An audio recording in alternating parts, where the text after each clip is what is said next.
Welcome to Monsters of Multiclass. I'm Elioti. I'm Jared Mornigal. And I'm Will Meldon. And on this episode, we are taking a look at Archetypes from Pathfinder 2nd Edition. So we briefly covered these in our big Pathfinder episode, like comparing it to D&D. Links at the top. It's a cool discussion. Go check it out. But we weren't super comfortable with how they worked then, so we want to do a more in-depth episode on them. We're the multi-classing podcast anyways. I think that's where most of our viewership comes from, covering every D&D multi-class. So we figured, let's talk about this. We're kind of presented as an overview. We normally don't do educational stuff because that market's very saturated with like D&D, Pathfinder 2nd Edition, a little less. So kind of an overview on how archetypes work, our thoughts on them, point out things that we like, certain archetypes that we like, things like that. Yeah, and we're doing this in preparation of our next new segment, which is going to be going through every single archetype and every single multi-class or every single class combination with, I think, 150 archetypes and over 20 classes. We should have videos for the next 10 years. Yeah. No. I had the thought of okay, we could do each class and have a discussion on archetypes that work well for the class. But on the other hand, these are less difficult to make work than Dungeons and Dragons 5th edition multi-classing. And it's kind of like all of them could work if that's what you want your character to do. Yeah. And so it's like, I feel like there's not a lot of discussions to have there actually. So for the sake of the longevity of us having content to talk about, archetypes kind of suck. For the sake of being a cool system to play with at your table, they're pretty cool. But that is honestly a good place to start because it's kind of the multi-classing equivalent. And just like you said, it's a little bit easier to make work. It's generally more of a what is the character concept you have in mind, where a lot of times when we talk about multi-classing, it is very much, what's the character concept, but also how can you make this work mechanically and actually get something out of it. Now, there are probably times where archetypes might have nothing to do with your character and maybe actively work against it, but I think they do a pretty good job of baking into the mechanics of it something that will feel worthwhile throughout the entire level so that you're not, terribly holding back your class or something. We'll go into... Yeah, it's not as much as a penalty to take them as multi-classing in 5th edition is. Right. Just to give one quick example, in the archer archetype, the very first thing that you have to take is the archer dedication, where you become trained in all simple and martial weapons in the bow weapon group. And, so that right out the gate, it's giving you bow proficiency.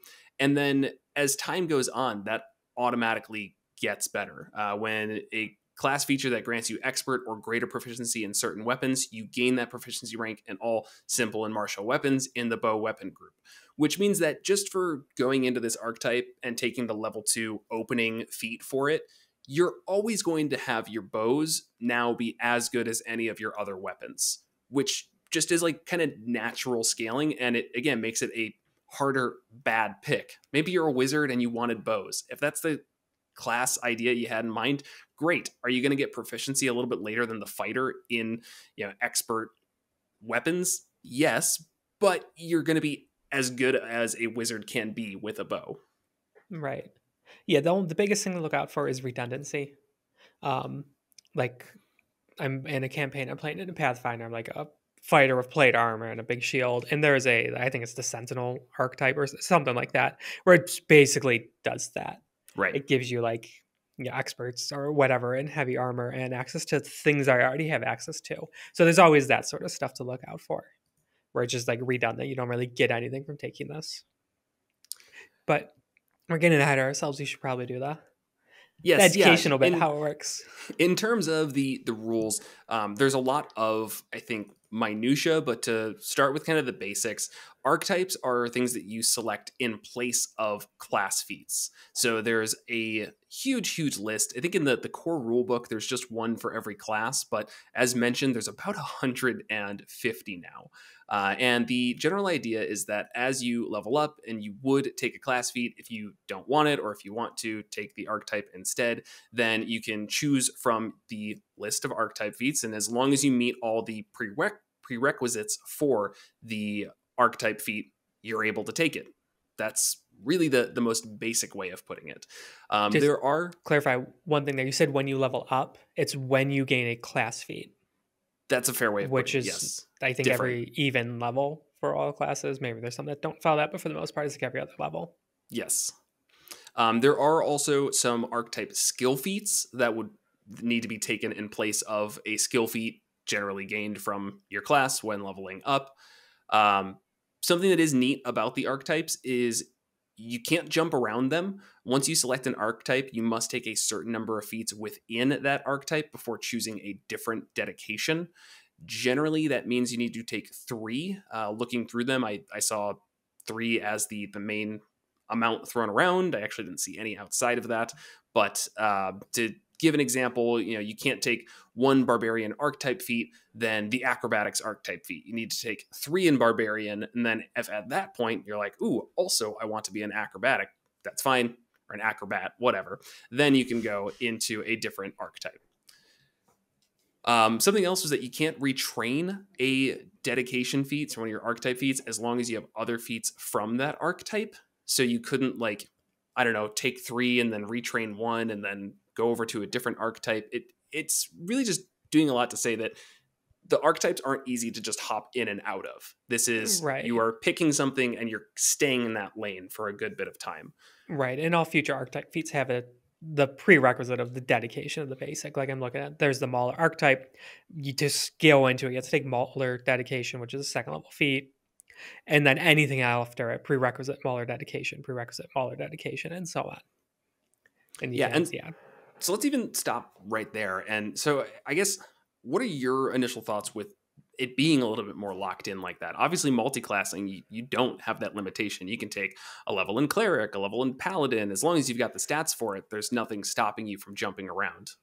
I think it's a necessity to lock it in because so within Pathfinder, there are very much set rules on retraining things because Pathfinder has a lot of choices in picking ancestral feats, class feats, and so on. I don't know if you can retrain ancestral feats, not important, but like class feats, picking new class feats, things like that. It's very much baked into the system and something that's not too hard to do. Where like in 5th edition, that's just not an option. Your class is your class.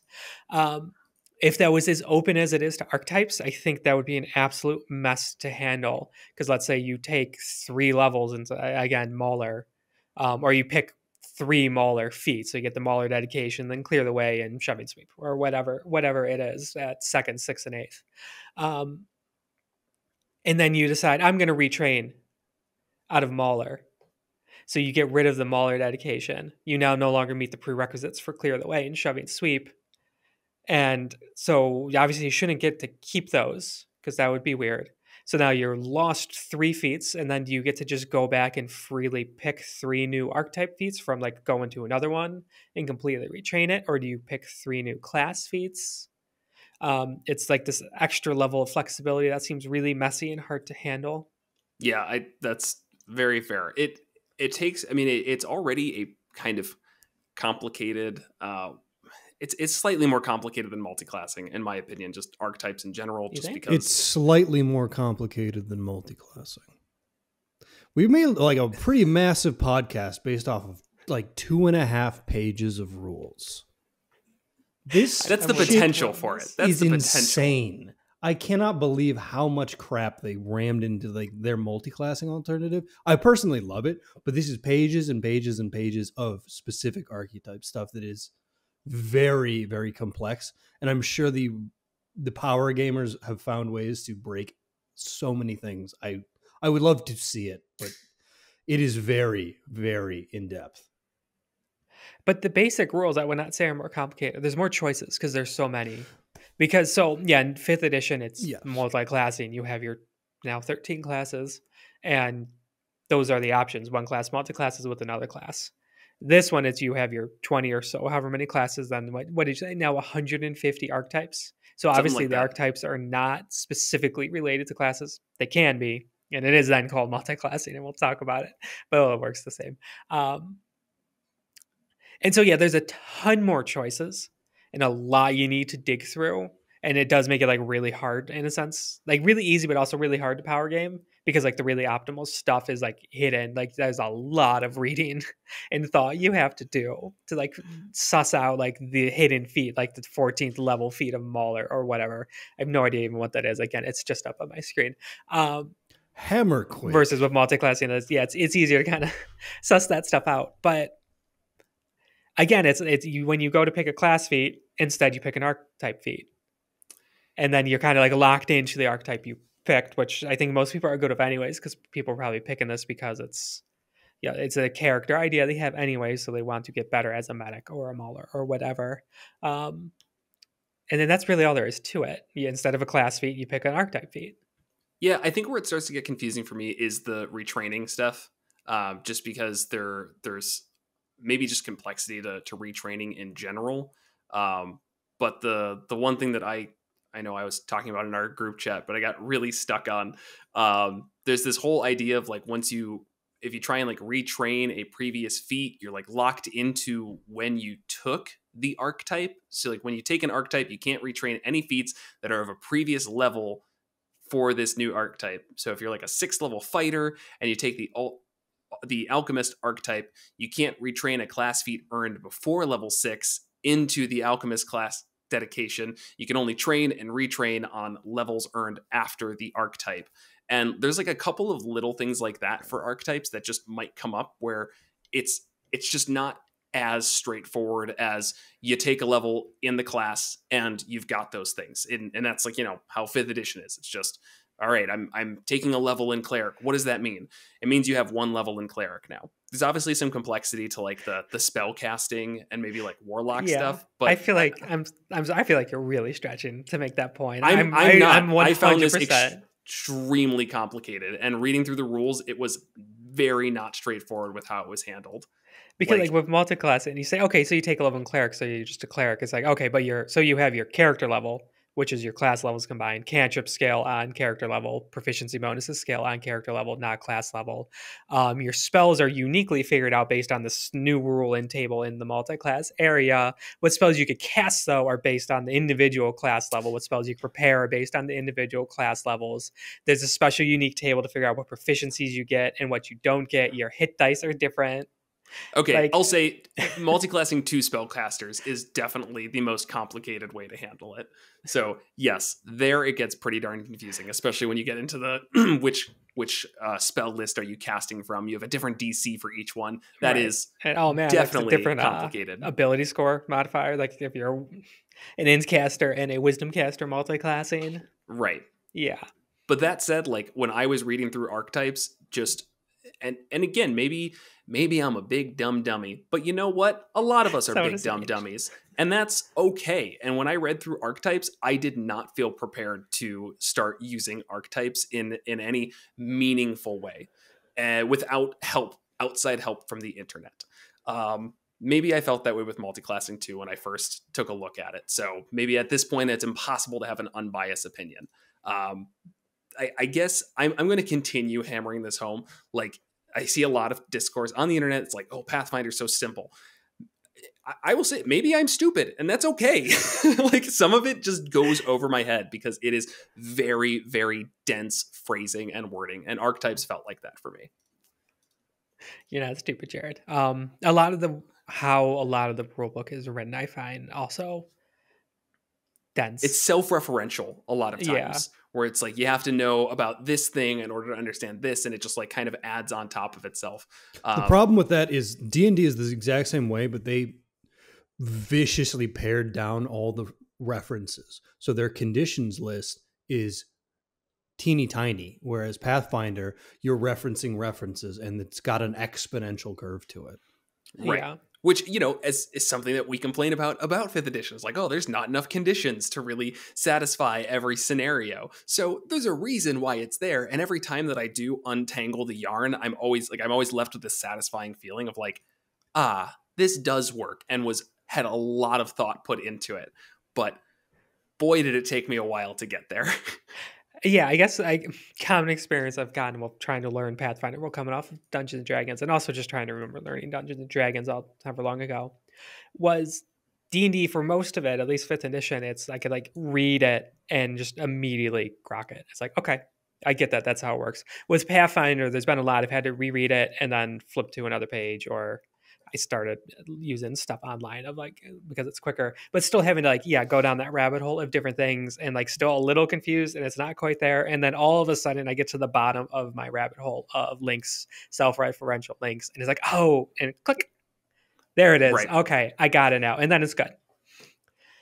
And that's where I'll just, that's where I'm saying it feels slightly more confusing, because when I think of this, I always think of it as if I were to teach a new person about this. And a very common thing is the free archetype rule that I see brought up. I mean, go look at our Pathfinder video and see how many people commented, hey, the free archetype rule is really common. You should check it out.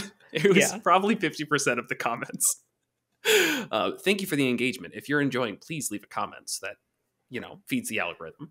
But if I'm explaining this to a brand new person and I want to just hand them archetypes, I don't think I could just give them the rules for archetypes and just leave it. I think if I were to do free archetypes, I'd say, if it's brand new players, all right, everyone, we're going to talk about archetypes, and it's going to be, a little bit of time to maybe understand all the pieces of it. Maybe just that first one's not tough because you are just, hey, it's, a free archetype, you're taking it at first level or second level. I think it's everybody gets one at second level for the free archetype.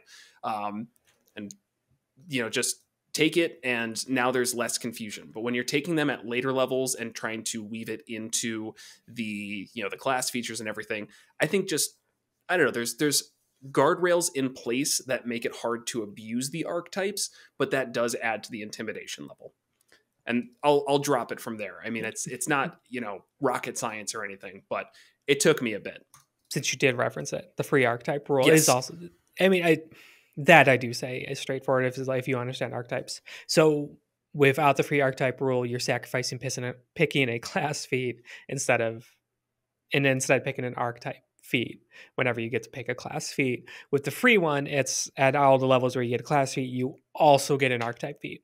All other limitations still apply in terms of not being able to swap out until you get 3 feats and the retraining and stuff like that.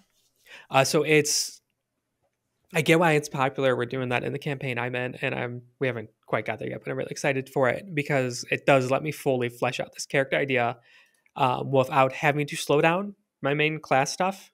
And so that feels really good and just very flexible. It does boost overall the power level of the party and the characters, and so it's just something the DM needs to keep in mind. Though, since everyone's getting it equally, and it's not like some people get it and some don't, I don't think it should be too hard to boost it up. And a lot of archetypes are less combat focused and more kind of out of combat specialization, and my understanding is it doesn't have as huge an impact on balance. You could still, for the most part, run things by their assumed level and be okay. And then if things are going really easy, maybe bump things up 1 or whatever. Yeah, and I do like the way that, I mean, the free archetypes at the beginning of, say, second level, it mentions it right in the rules. Like you can do it where everybody has the same archetype, and that can be really cool for like a shared backstory. I mean, we've done pirate campaigns in the past, or explorer campaigns or whatever, and there could very easily be an archetype that is fit for everybody that everyone takes. I am curious how people feel about that, because I do worry that if everyone's taking the very first thing in an archetype, which is really what you really are put into at second level, there feels like there'd be a very high chance that everyone feels the same in that skill. So like, if I don't even know if there's a pirate archetype. I didn't. There is. I'm looking at it. Is there? Perfect. Yeah. Yeah. A Tengu pirate. It's adorable. All right, well, let's look at that. So at level 2, you have pirate dedication. So I'll ignore the flavor, but you become trained in sailing lore or become an expert in it if you are already trained. You ignore the effects of difficult terrain or uneven ground caused by a ship's movement. Additionally, you gain the boarding assault action, which is a 2-action flourish. You either stride twice or attempt an acrobatics check determined by the GM, but usually DC 20, to swing on a rope up to twice your speed. If you boarded or disembarked from a boat or similar vehicle during this movement, you can make a melee strike that deals 1 additional weapon damage die. I don't know if everybody had that, would it diminish the free archetype, or is it feel like everyone's a pirate? Yeah, that right, one actually. You could board in unison. Yes, it's perfect. All right, so yeah, that one does seem like it would be a major benefit, and especially that boarding assault does seem really cool. Swinging on a rope and making an attack, that's awesome, and it does benefit in this case martial characters more than others, and maybe somebody takes trained in sailor already and now they're an expert, whereas in this case everyone just has a basic level of sailing lore, and you can still set yourself apart by being the one who's an expert in it. Just to note, it does have a weird prereq. You have to be trained in intimidation. That I don't love, but I mean, everyone is able to do that. I don't think there's any class where you don't get to just get a couple free skills to pick. But yeah, so having the trained intimidation prerequisite, I guess you could potentially ignore it if you wanted to. Maybe it still makes sense for everyone to take intimidation just because you're pirates and you want them to all be intimidating. So we'll go with it anyways. I'm not sure that would break the game, though, to just say, all right, you don't have to be trained in intimidation for a free feat. And so specifically with this pirate one that we happen to grab here, it actually is a really good example of how situational and specific these could be. And in this case, I think is really great. I know with 5th edition D&D, when we come across really situational like class features and things like that, we're usually pretty down on it. Because in 5th edition D&D, there's usually not enough option to back it up, or it's the only thing you can't take. There isn't even an option. And so it kind of sucks to have something where they're only in very specific campaign types or adventure types or really, really unique situations that'll actually work. Here with the archetypes, they kind of backed it up to make having a bunch of really situational things worthwhile. With 150 of them, if 70 of them are really situational, like this pirate one, where like if you're not spending the majority of your campaign or adventure on a boat, probably as a pirate, don't take the pirate one. It's worthless to you. The stuff it gives you will not come up at all. But it doesn't matter because you have 149 other choices. And so also, I actually really like how they really dove into all sorts of like just trying to imagine different archetypes that characters want to play, different character concepts that they have in head, and then people have in their head, and giving options to make it happen, even if it's not going to be like a good core choice. And you're also so much less locked into those choices too, where if you do want to take the pirate dedication, obviously you have to take the level 2 pirate dedication feat. But after that, if you want to choose, you want to skip the level 4 one, the level 5 one, and later you're at level 10 and you're like, ooh, you know what? This archetype makes sense again. Let me take that instead of my class feature. It really just offers you the choice of it. And even if you're level 10 and don't want to take the level 10 one, you realize that now it actually has synergy with that level 5 pirate ability that before you were ignoring because it was a skill archetype feat that you just didn't really care about. I mean, it just feels like options instead of, like you said, locking you into a worthless ability. And then there are also definitely ones where they are just kind of solid choices for a lot of different characters, like medic is a good one for someone to always have, like the medic archetype. So that stuff does still exist. Because like the medic, so you need to be trained in battle medicine, which also means you also need to be trained in medicine. And then right away, then it bumps you up to an expert in medicine, and battle medicine and treat wounds is improved. And as things go on, it keeps improving how you can use your medicine skill. Whereas like any character could benefit from that if you're okay being that healer type where it's not as situational as pirate. So there's kind of that mix, more general ones where kind of be good in any campaign, any setting, and then the really specific ones to realize character archetypes. Yeah, and to still even go into like this idea of it being specific, when you compare it to just, let's say, feats in 5th edition, which obviously this isn't the same thing as feats. It's kind of a mix between feats and multi-classing and whatever else. You can even say it's a mix of backgrounds as well. If you still say like, oh, well, 150, they're hyper specific. And some of them are even like to the point that it's like, like the guns and gears ones, I see a lot of those on here. They're talking about like driving vehicles and whatnot. So it's like, okay, there's 150, but some of them are just so specific that it'll never come up. if you take all of those, if you just took the ones that were kind of general, your sentinel, your I'm just reading some off here, like a scout, all of those, you still have more archetype choices than you do feats in Dungeons and Dragons 5th edition. So, and each of those is obviously its own feat tree. So it is kind of ridiculous. I'm entirely with you, Ellie. Just the specificity is a boon in this case. By no means is it a bad thing. Right. Oh, that's weird. They've got pirate in here twice. There's pirate and then there's swashbuckler. Small companies make oversights like that. So this is new content for us and a new thing, which means it's probably going to reach a different audience. And I don't know if that inside joke's going to land. I don't care. That's welcome to Monsters and Multiclass. Sometimes we've got long-running jokes. If you don't like it, go watch 150 episodes of our shit to understand it. I think this is going to be 172. The best part about it is the pirate dedication gives you a flourish, which is specifically a swashbuckler thing. So they know. They're in it.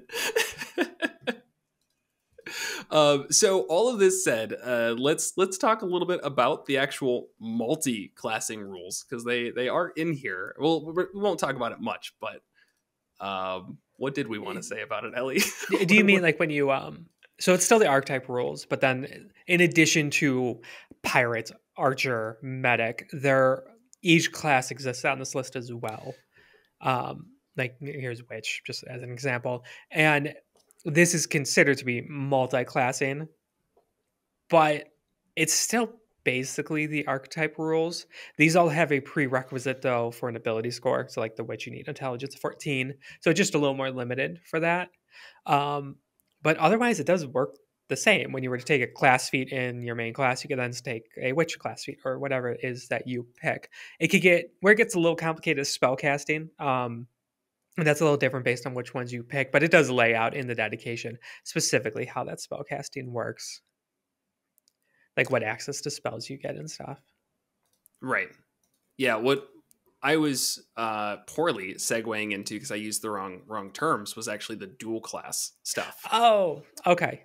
But that's okay. It's still good to talk about the multi-classing and what it looks like in here.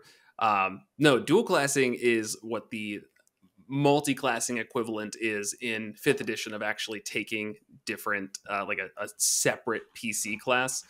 We're not going to go too far into that. It doesn't seem to be nearly as popular as an option as the archetypes and free archetypes even. Yeah, so the archetypes exist in the advanced player book. They're actually in the core rule book for the basic archetypes. Are they? It has all of the class archetypes for multi-classing. Oh, okay. Okay, then the other one's in the advanced one. And then in the Game Master's Guide, that's where you have the variant of the free archetype, which is very popular. And the variant of dual classing, which is not as loved. We have not experimented with this at all. But we feel like for the sake of thoroughness, we should mention it. It is literally taking two classes, and every time you get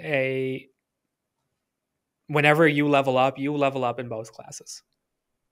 Like, I mean, these are ultra powerful characters with huge versatility. It's recommended if you have like a really small group, if you're playing with like a party of 2, let them dual class, so it could kind of be like a party of 4. There are rules in terms of how health works, how proficiencies and trainings work, and all that, which are actually pretty straightforward. It's similar to 5th editions, like you take the higher of the 2, but yeah, a lot of things combine, some things don't. We're not going to go through the nitty gritty of specifically what it sounds really, really over the top. I think it could be fun to play around with for like a really like high power level campaign, but it also sounds really messy and difficult to handle because like there's a lot of choices to be made. Yeah, I'll say that's one that we'll make a video on it if people seem interested, maybe. Yeah, or if we ever actually play play with dual classes. We don't have to play things in order to talk about them, Ellie. What are you talking about? We're just theory crafting. No, you're right, though. I think that is one it's worth experimenting with. And based on our mid-level experience with Pathfinder, I'd say I am intimidated by dual classing. Same, yeah. Sounds like a lot. Yeah, so that's where then the multi-classing, where it's just an archetype of a class comes into play. And a lot of it is just like the like I said, if it's a spellcaster, you get their basic spellcasting, then like at fourth level, if you take again, I just have witch up, basic witchcraft, you gain a first or second level witch feat of your choice. And then there's a change to your familiar. So it just gives you access, like limited access to another class's feat list and spells, while sacrificing a class feat of yours. One of the things that I like about archetypes is that they do have a tag on them in terms of their rarity. Some are considered uncommon, others are they have like limited, restricted, and rare ones. It's actually really easy for a GM to just across the board kind of limit these, well, by saying, all right, for this adventure, I don't want any uncommon ones. Or if you have an uncommon one, talk to me because let's see if it actually fits into the setting. Because once you get into the uncommon and rare, they really start to feel heavy specific. I mean, for a standard or I'll say a common one, we have Gladiator. Gladiator probably works in everyone's setting. For another option that's rare, we have Ghoul, where you died from a necrotic disease known as ghoul fever and rose anew as a ravenous ghoul. If I was playing and somebody brought a ghoul to my table, I'd say, hey, stop. That's not what we're here to do. It's not the game we're agreeing to play. So I just really appreciate that even though there's the power balance is expected to be similar for all of the archetypes, and I'm sure some are stronger than others. It's not what we're here for, though. It gives a really easy way for a GM to just say, like, yeah, that one's fine, or maybe we can work that one in, or just a flat out no. I didn't see the ghoul one. I just have the advanced player guide up, and then ghouls and something else. Yeah, it's Book of the Dead, I think. Okay. Which also has the zombie archetype. Right. Which, again, if we're talking about for like everyone playing a campaign, the zombie campaign sounds hilarious. Ankle biter as a feat. This is great. You fight just as well on the ground as you do standing up. You can just crawl towards your enemies. The same book has both ghoul and zombie archetype. Mm-hmm. Are they wildly different? Oh, yeah, of course. Why wouldn't they be? Crazy difference between ghouls and zombies. Zombie has a level 8 feat that's shamble. Yeah. You may be there's a ghost archetype. Yeah, it's also. I'm sure it's the same book. Yeah, Book of the Dead. Yeah, all the same. All right, I'm curious on here on Nexus if you could filter by. No, you can't. Okay. Just see all the rare ones. I'm sure they're fun. Do a quick skim. I'll cut this. Chrono Skimmer from the Dark Archive. Say Archive? You somehow fell out of the flow of time, if only for an instant, but in doing so, you gained a new perspective. So if someone who fell out of the flow of time. That's super cool. Clockwork Reanimator. You have unlocked the secret connections between necromancy and clockwork locomotion. Yeah, there's some cool ones. Yeah, and Curse Maelstrom. You have a powerful curse living deep within you. What this does more than multiclassing, more than backgrounds, more than feats in 5th edition, is it really does allow you as a player to come with a character concept first. I think we've talked about that a lot in D&D, how we generally are class first character creators. We think, what do we want to play? What are the mechanics we want to play? And then we look and see, okay, here's this class. Let me make a backstory based on that. Pathfinder really seems to allow you to come with a character concept, and then it says, here are the tools to make it. You can probably find a background here that is going to fit whatever you come up with. So don't feel like you're going to come up with a character concept and then be limited by the rules. Instead, the rules are there to facilitate that growing of your character naturally. Not to say there's anything wrong with choosing a class first, or that even I'm going to change, because that's just how I generally play, is I like picking the class first. But I think it's a little bit harder to do in Dungeons and Dragons than it is going to be in Pathfinder. Yeah. You mean do the character concept first and then figure out how to make it work? Yes, I think it's harder in Dungeons and Dragons than it is in Pathfinder. Yeah, I definitely agree with that.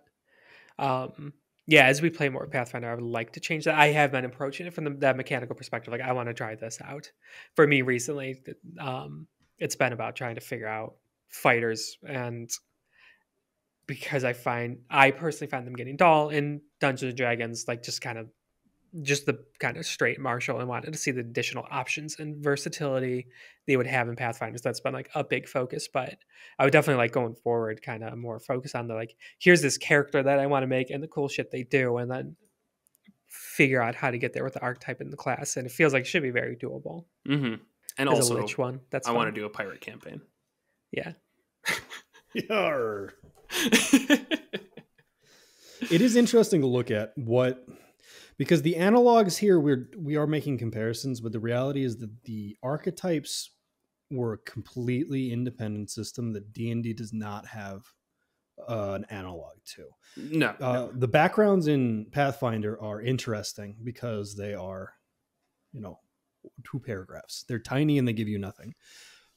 The backgrounds in D&D, I think, were one of the biggest swings and a misses they ever tried, because they were somehow limited, useless, and boring all at the same time in ways that I never expected. They wanted to put nothing useful in them, and so they did. And they succeeded wildly at making sure you never even remembered what background you took. And I remember they were really hyped up. Yeah, they were. And when it was like the D&D Next Playtest packet, and then when it was coming out, it was this really hyped up thing about like fleshing out your character and all the details you could do. And the background is like such the like last minute thoughts when I create a D&D character. I think the last page of D&D. Like the mechanical background, I should say, not the background of the character in my head, but like mechanically what I pick. It's a huge chapter. 75% of the backgrounds taken in our campaigns for the last 8 years have been Far Traveler. That is like every single time. If you go through and look what background people take, because it's very basic of just, you've traveled a lot, and then you just get a couple extra languages. So it's easy to forget, and occasionally it'll come up. Mm-hmm. Do you all even know what your backgrounds are right now? Yeah, I picked a custom one. You did a custom one? Yeah, so okay. I could pick skills I wanted. That's fine. That's my background. Let me pull up Rose. But the fact that you don't know it like right top of mind it shit says. And like this is and like she's a super fleshed out character with a very very set background and a whole bunch of shit going on there. And it's like the mechanical background. Like, I don't remember what I picked. I don't even know where to find it in D&D Beyond. Like on the character thing. Maybe description. Nope. Probably right after racial. Nope. Can't even find it. Folk hero. Which that's okay, I mean, it fits. Yeah. But what does it give you? Rustic hospitality. Since you've come from the ranks of the common folk, you fit among them with ease. You can find a place to hide, rest, or recuperate among other commoners, unless you have shown yourself to be a danger to them. I love the idea that that's a hard thing, that you need a background for that. Right. People will give you hospitality because you're a folk hero. Like, okay, but also if I go into any town, there's usually an inn that I can pay like 3 silver for and be fine. And if we were in a situation, let's describe one where you all are on the run from the law and you get into a town and Ellie, you say, "Oh, Rose has the folk hero background. I would like to, find a commoner and try to see if they'd let us stay with them for the night and keep us away from the law." Be like, you don't know anyone here. Like, unless you are part of this town in some capacity, I'd be like, that doesn't even make sense. Like, just because your class feature says it, now I have to be like, oh, everyone knows of the Drake Warden, and that, of course, they're going to shield you from the law. It doesn't make any sense. Right. Also gave me animal handling and survival. The skills you get from it are the most important part. Yeah. Oh, and artisan tool proficiency. I don't remember which one I took. Alchemist supplies. That's come up. Whichever comes up. And land vehicles. Land vehicles came up. It did. I don't remember why, but it's not important. I think we can all agree backgrounds are pointless. I think the important thing to note is that it is interesting and like notable when it comes up. It's like, oh, I'm good at land vehicles. Why? why am I good at that? In the back of my mind somewhere. Hey, that one's on the player, not on the rules. Well, no, because it's not on the player, because D&D fucked it up too bad. It's just they're worthless and they don't accomplish what they want you to be accomplishing. And so what they did is they eventually conceded that feats were going to be where they were going to ram a bunch of that stuff. But feats are a very simplistic tool. And this is what I like so much about archetypes is they are leveled feats. They've got a multi-tiered system that you can pick and choose from. Because if you look at these archetypes, especially the advanced ones, not the multi-class ones, you're going to immediately say, hey, wait a second. Those are D&D feats that are either relatively recent or classic ones. And they accomplish what those feats set out to do 900 times better than D&D does. And that's what I really like about it. Yeah.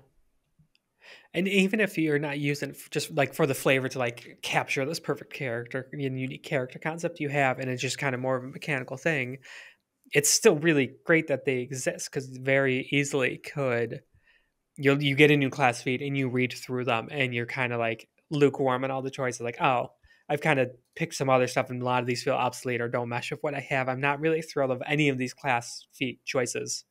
Let me go pick an archetype. And, pick a common one to make it not so crazy that, you could all of a sudden do this. But there you go. You could still get something you're excited about instead of having to pick like a lukewarm option. Is that it? Is that end of discussion? You know what I'm never lukewarm about? Using fan roll dice and using the code MM10 to get 10% off my order. No, that I'm hot about. I don't like the phrasing of that. No. Ugh. Well, you too can be hot on dice. Hot for dice. Using the code MM10. Check out fan roll dice. And use the code MM10 to get 10% off your order. They have beautiful dice, metallic dice, as well as gemstone dice, and just regular resin dice, liquid core dice, which are sparkly in the center, really pretty, dice trays, dice towers, tons of options. Go check them out. And thank you, as always, to our patrons, whose names are Cameron C, Ed G, Brian H, Craig A, Star Shinobi, Isaac M, Jeff W, Vincent M, Luca L, Muddleweight, Bob F, Joe P, Rick D, Sentinel D20, Tyler S, Gray, Barons, Adam A, Rob K, and Sir Laugh-A-Lot. Thank you all so much. And if you want to check out the Patreon, you can head on over to monstermulticlass.com/support, where you can find a link to that as well as all of our other affiliates. Joining the Patreon will get you early access to episodes most of the time, as well as show notes. And probably should have said this earlier, but if you enjoyed the episode, like, comment, subscribe, all of those things. Would actually really like to hear people's thoughts on archetypes. I know we saw, as I mentioned, tons and tons of comments saying that the free archetype rule was really common and very much liked by Pathfinder players. Fantastic. Tell us how you've seen it used. Have you been in a campaign that had everyone starting with one archetype? Did it feel good? Did it feel bad? Were there some options that maybe don't line up well with everyone taking it at the start? And just share us with your friends, please. Yeah, and as always, thanks for watching.